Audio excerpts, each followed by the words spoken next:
Well, how's it going, guys? F with EQ3 Enterprises. Well, it's official. YouTube screwed us again. Sort of. The new eligibility requirements for monetization are as follows. 4,000 hours of watch time per 12-month period and 1,000 subscriptions. Now, this may seem like an insurmountable hurdle for smaller channels, but I promise you it's realistically doable. So don't be disheartened. Please don't give up.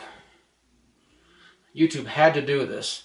They have to purge and prevent future channels that upload garbage, that re-upload other people's content, steal other content, re-upload, spammers, impersonators.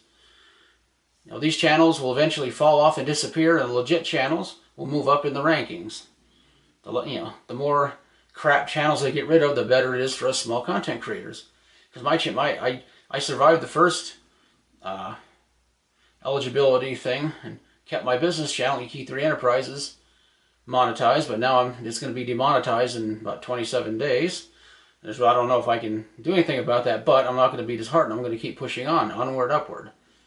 Because I promise you, when you start pushing and the more channels fall off, you're going to start doing better and better.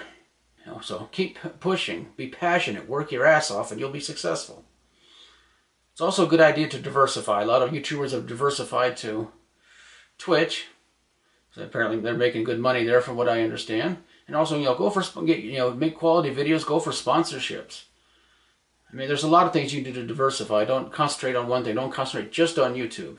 YouTube really needs to delete and purge the abandoned and stagnant channels as well. Streamline their overhead. Maybe it'll get better for all of us small creators.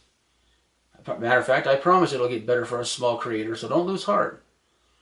Thanks for watching, guys. I'll see you in the next one.